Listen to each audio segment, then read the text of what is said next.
நம்ம தோட்டத்தில் நம்ம தினமுமே மேற்கொள்ளும் பணிகளை காணொளிகளை பதிவிட்டுட்டு வரேன். அதில் இது 2வது நாள்.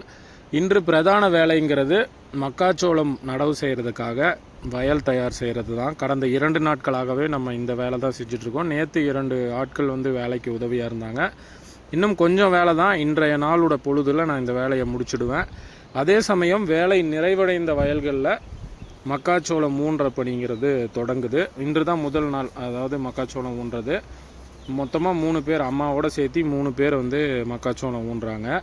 நம்ம தேர்ந்தெடுத்திருக்கிற விதையோட பெயருங்கிறது பயனீருங்கிற ரகம். அதாவது நிறைய கம்பெனி, காவேரி, பயனீர், இந்த மாதிரி நிறைய கம்பெனி விதைகள் இருக்குது. அதில் நம்ம தேர்ந்தெடுக்கிறது இது. அதாவது 4 கிலோ விதைக்கு 1800 ரூபா வரும். எல்லா விதைகளுமே கொஞ்சம் விலை உயர்வாக தான் இருக்கும். எல்லாமே வீரிய ரகம் தான், அதாவது ஹைப்ரிட் தான். நாட்டு விதைகள் பொதுவாக மக்காச்சோளத்தில் இப்போ அதாவது வியாபார நோக்கில் நடவு செய்கிறதில்ல.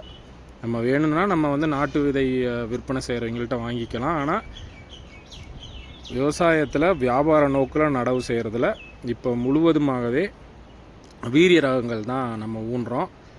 ஏன்னா அப்போ தான் அதிக எடை வரும், அதில் தான் நமக்கு ஓரளவுக்கு வருமானம் கிடைக்கும் அப்படிங்கிறது தான் இதற்கான பொருள். எல்லாமே ஒரு அரை அடி இடைவெளி விட்டு 2 புறமே ஊன்றாங்க. இது 3 அடி பார் பிடிச்சிருக்கும். அதாவது ஒரு கிடங்குக்கும் இன்னொரு கிடங்குக்கும் 3 அடி இடைவெளி இருக்கும். அந்த கிடங்குக்குள்ளே 2 புறமே ஊனுவாங்க. ஒரு விதைக்கும் இன்னொரு விதைக்கும் கிட்டத்தட்ட அரை அடி இடைவெளி இருக்கும். அந்த அரை அடிக்கும் எதிர்ப்புறத்தில் ஒரு விதை வரும். அந்த ஜிக்ஸாக் மாதிரி ஒரு இது, அதாவது நல்ல இது போதுமான இடைவெளியாக தான் இருக்கும். பார்க்குறவங்களுக்கு கொஞ்சம் அடர் நடவாக தெரியலாம். ஆனால் நம்ம கால்நடை தீவனத்திற்கு வெட்டி விடுறோம் அப்படின்னா, இல்லை நீங்கள் கருதுக்கு அப்படியே வரக்கருதாக உடைக்கிறதுக்கு விட்டாலும் இந்த இடைவெளியில் தான் பொதுவாக நம்ம பகுதிகளில் ஊன்றோம். அவங்க ஒரு புறம் அந்த வேலையை செஞ்சுட்டு இருந்தாங்க. நான் வந்து இன்னும் பணிகளை முடிக்கப்படாத இருக்கிற வயலில் வந்து அந்த வேலையை செஞ்சுட்டு இருந்தேன். இன்றைக்கும் ஆட்களை கூப்பிட்ருக்கலான்னு நினைப்பீங்க. ஆனால் நேற்றே 2 ஆள் ஆச்சு. அந்த விதை வாங்குறதுக்கே நமக்கு கிட்டத்தட்ட ஒரு 8000 ரூபா கிட்ட செலவாகும். அடுத்து காலை உணவு வேலையை முடிச்சுட்டு மீன்களுக்கும் உணவு போட போனேன். இது வந்து நம்ம அவுரி மீனுன்னு வாங்கிட்டு வந்து தொட்டியில் விட்டுருக்கிறது. மொத்தமாக 50 வாங்கிட்டு வந்தேன். இப்போ எனக்கு தெரிஞ்சு 10 தான் இருக்குது. ஆனால் எனக்கு அவுரி மீனாங்கிறதும் சந்தேகம்தான். ஏன்னா இது இந்த வாலில் ஒரு புள்ளி போன்ற அமைப்பு வரும். ஆனால் இது வந்து வரி வரியாக இருக்கிறனால எனக்கு தெரிஞ்சு இது விராலாக தான் இருக்கணும். தெரியலை, இன்னொரு 10 நாளில் தெரியும். இன்னும் வளர்ந்து வரும் பொழுது தினமுமே 2 அல்லது 3 முறை உணவு கொடுத்துருவேன். உயிர் உணவுகள் தான் பொதுவாக இவற்றுக்கு கொடுக்கணும். ஆனால் இப்போ உயிர் உணவு இல்லை. அதாவது தண்ணீர் நிறையா இருந்திருந்ததுன்னா கிணற்றுலேயே கூட நிறையா பூச்சிகள் இருக்கலாம், பக்கத்தில் இருக்கிற ஏரியில் சேகரிச்சிருக்கலாம். நம்ம மீன் குட்டையில் இருக்குது, ஆனால் அதற்குள்ளே ஒரு முறையும் இறங்கி சேகரிக்க முடியாதுங்கிறனால நான் இந்த மிதக்கும் தீவனத்தையே கொடுத்துட்டேன். அதே போன்று நம்ம இலை அறுவடைக்கு விட்டுருக்கிற வயலில் 2 பேர், அண்ணா 2 பேர் வந்து இலை அறுத்துட்டு இருந்தாங்க. நம்ம இப்போ இது குத்தகைக்கு பேசி விட்டாச்சு. அதாவது 80 சென்ட் நிலம், கிட்டத்தட்ட 800 கன்றுகள் இருக்கும். ஆனால் அதில் ஒரு 700 கன்றுகளில் தான் இப்போ இடைக்கன்றுகள் இருக்குது. அதை வந்து நம்ம மொத்தமாக மாதம் 16,000 சொல்லி நம்ம விட்டுருக்கோம். இப்படித்தான் ஒரு கன்றுகளில் இருக்கிற இலைகளையும் அறுத்துட்டு வந்து குவியலாக போட்டு வச்சுருவாங்க. அந்த வேலையை வந்து நம்ம பதிவு பண்ணிவிட்டு அடுத்து அங்கேயே நான் இளம் வாழைத்தாராக அறுவடையாக இருந்ததை ஓரமாக வச்சுருந்தேன். அதாவது காற்றுக்கு உடஞ்சதெல்லாம் அங்கங்கே வெட்டி வச்சுருவேன். இந்த மாதிரி நல்ல கணிஞ்சுது அப்படின்னா கொண்டு வந்து கிணற்றில் வீசிடுவேன். இது நான் மறைஞ்சிருந்ததாக எடுக்கிறேன். ஏன்னா அது எவ்வளோ தூரம் பயனுள்ளதாக இருக்குது. ஏன்னா கிட்ட போனால் மீன்கள் பயந்துட்டு போயிடும் அப்படிங்கிறனால நம்ம தூக்கி வீசுகிறத நிறைய பேர் வந்து இதை மீன் சாப்பிட போகுதான்னு நினைப்பீங்க. ஆனால் அந்த இடத்த சுற்றி எவ்வளோ மீன்கள் இருக்குதுன்னு பாருங்கள். எல்லாமே அதை முழுமையாக பயன்படுத்திக்கும். முக்கியமாக அந்த சிசி கண்டை மீன்கள் அருமையாக பயன்படுத்திக்கும். அதே தான் அடுத்த வேலை. அதாவது பெரிய வாய்க்கால் வந்து இப்போ கிழக்கு புறமாக இருக்குது. அதை ஒட்டி 4 பார்களுக்கு 4 கிணங்குகளுக்கு போகிற மாதிரி வாய்க்கால் அமைக்கிறது தான் முக்கியமான வேலை. இதை ஓரளவுக்கு நம்ம தரமாக அமைச்சிட்டோம் அப்படின்னா, பச்சைத்தட்டுக்கு வெட்டி விடுறோன்னா, அதாவது இன்னும் ஒரு 2.5 மாதத்தில் பச்சைத்தட்டுக்கு வெட்டி விடுறீங்கன்னா அடுத்து இன்னொரு முறை கூட இந்த வயல்லையே மக்காச்சோளம் வந்து நம்ம ஊனலாம். அடுத்து ஆட்கள் நம்ம தோட்டத்தில் வேலைக்கு வந்திருக்கிறவங்களுக்கு இளநி கேட்டாங்க அப்படின்னு சொல்லி 3 இளநி போட்டு, அது இளநி இல்லை, அது 3/4 காய் ஆகிடுச்சு. இருந்தாலும் கிடைச்சதை நம்ம வந்து போட்டு, அவங்களுக்கு வந்து வெயில் ரொம்ப அதிகம், அதனால் அவங்க டீ குடிக்க மாட்டோம் அப்படின்னு சொல்லிட்டு இது கேட்டாங்கன்னு 3 இளநி போட்டு கொடுத்தாச்சு. ஏன்னா இதனால நமக்கு ஒன்றும் ஆக போகிறதில்ல. கிடைக்கிற பொருள் அவங்க வெயிலில் வேலை செய்கிறாங்க. அதில் வந்து அதில் எந்த ஒரு தவறும் இல்லை என்னை பொறுத்த வரைக்கும். அடுத்து இந்த கால்நடையில் கொடுக்குற பெல்லட்டை வந்து மீன்களுக்கு போட்டு ஒரு காணொளி பதிவு பண்ணேன். எப்பொழுதுமே மதிய நேரத்தில் பெரும்பாலும் மீன்களுக்கு வந்து உணவளித்து காணொளி பதிவு பண்ணுவேன். இந்த கால்நடைகள் கொடுக்குற இந்த தவிடு, மக்காச்சோளம், புண்ணாக்கு எல்லாம் கலந்த உணவை தான் மீன்கள் ரொம்ப அருமையாக சாப்பிடுது. ஆனால் என்னால் தினமுமே கொடுக்க முடியாது. ஆனால் கொடுக்குன்னு நினச்சாலும் கொடுக்கலாம். ஏன்னா இப்போ 1 கிலோ 25 ரூபா வருது. நீங்கள் ஒரு நாளைக்கு 1/2 கிலோ அளவுக்கு மீன்களுக்கு கொடுக்கலாம். இது வந்து இந்த சிறிய மீன்களுக்கு, முக்கியமாக அந்த ஃபிலமன் பாஸ் மீன்களுக்கு நல்ல வளர்ச்சிக்கு உதவும். நீங்கள் ஒரு நாட்டு மீன் கிணற்றில் விட்டுருக்கீங்க, அதுக்கு உணவு கொடுக்கணும்னு நினச்சிங்கன்னா இந்த உணவை நீங்கள் பயன்படுத்தலாம். அதாவது நீங்கள் பக்கத்தில் இருக்கிற ஆற்றுலையோ வாய்க்கால்லையோ நீங்கள் சேகரித்து நிறையா சிறிய ரக மீன்கள் வந்து கிணற்றில் விட்டுருக்கீங்கன்னா அதுக்கு மிகவும் உகந்த உணவு இந்த கால்நடைகள் கொடுக்குற பெல்லட்டு. அப்படி இல்லைனா சாப்பாட்டு பருக்கைகள் போடலாம். நான் வந்து பெரிய மீன்களுக்கெல்லாம் வாழைப்பழங்கள் பெரிய பெரிய துண்டாக போடுறேன். பப்பாளி பழம் கிடச்சிதுன்னா அதை போடுவேன்.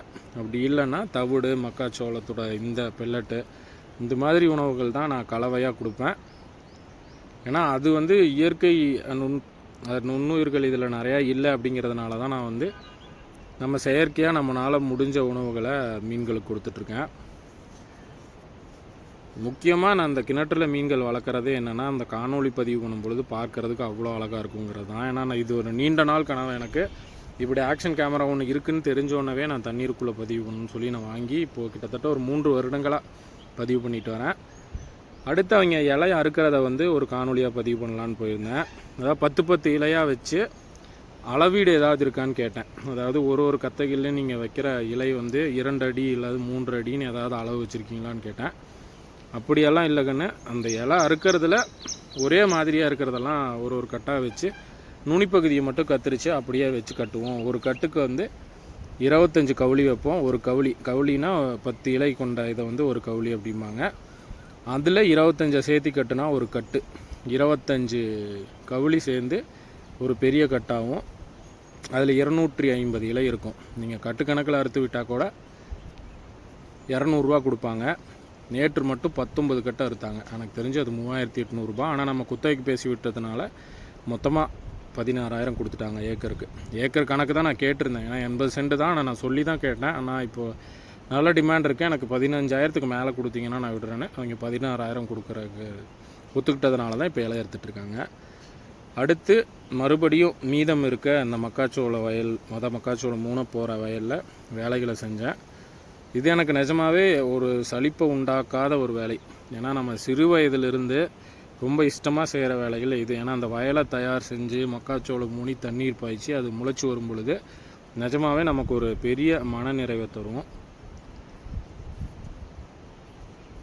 அதுவும் சாயங்கால நேரத்தில் இந்த மாதிரி வேலை செய்கிறதுக்கு, ஏன்னா உச்சி வெயில் நேரத்தில் நிஜமாகவே ரொம்ப கஷ்டமாக இருக்கும். வெயில் தாங்க முடியாது. அதுவும் இது மண்ணாங்கட்டிகளுக்குள்ளே நம்ம நடக்கும் பொழுது சூடு ரொம்ப அதிகமாக இருக்கும். அதுவே சாயங்கால நேரத்தில் பார்த்திங்கன்னா நல்ல காற்று விசுன்னு அடிச்சிட்டு இருந்து வேலை செஞ்சோன்னா அந்த சலிப்பே தெரியாது. நீங்கள் எவ்வளோ நேரம் வேணால் வேலை செய்யலாம். இருட்டாகிற வரைக்கும் இந்த வேலையை தான் நேற்று நான் செஞ்சேன். அதோட சுத்தமாக முடிஞ்சிருச்சு வேலை. இனி மக்காச்சோளம் மூணி கிட்டத்தட்ட நம்ம 1.5 ஏக்கருக்கு மக்காச்சோளம் ஊன்றோம். முக்கியமாக பச்சைத்தட்டுக்கு வெட்டி விடணும் தான். அதுவும் ஆடி மாதத்தில் குருநாசாமி கோயில் பண்டிகைன்னு ஒன்று நம்ம பகுதியில் நடக்கும். அப்போ கால்நடை சந்தை நடக்கும். அதில் விற்பனை செய்கிறதுக்காக மொத்தமாக ஏக்கர் கணக்கில் வந்து பச்சைத்தட்டு வெட்டிட்டு போயிடுவாங்க. அதனால தான் இவ்வளோ சிரமப்பட்டு நம்ம வயல் தயார் செஞ்சு மக்காச்சோளம் ஊன்றோம்.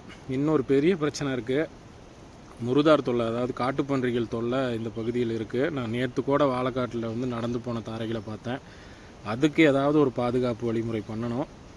நான் நினைக்கிறது இப்போ என்னென்னா, சுற்றியும் கட்டுக்கம்பி 2 வரி கட்டி விடலாம் அப்படின்னு நினைக்கிறேன்.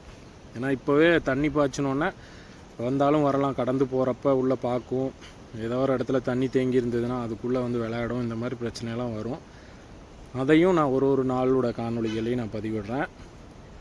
கண்டிப்பாக இதில் யாரோ ஒருத்தருக்குனால ஏதாவது ஒரு விஷயம் பயனுள்ளதாக இருக்கும்னு நினைக்கிறேன். சில விவசாய பணிகளை பற்றி நீங்களும் தெரிஞ்சுக்குவீங்க அப்படிங்கிறது தான் இதனோட முக்கியமான நோக்கம். எனக்கும் இது பின்னால் இந்த நாளோட காணொலியை பார்க்குறேன்னா, நம்ம இந்த நாளில் இந்த வேலையை செஞ்சோம் அப்படிங்கிறத நம்ம தெரிஞ்சுக்கிறதுக்கோ அதை ஒரு குறிப்பாக எடுத்துக்கிறதுக்கோ எனக்கு உதவியாக இருக்குங்கிறது தான் இந்த வேலையை நான் செய்கிறேன். கண்டிப்பாக பிடிச்சிருக்குன்னு நம்புகிறேன். நாளை பார்க்கலாம்.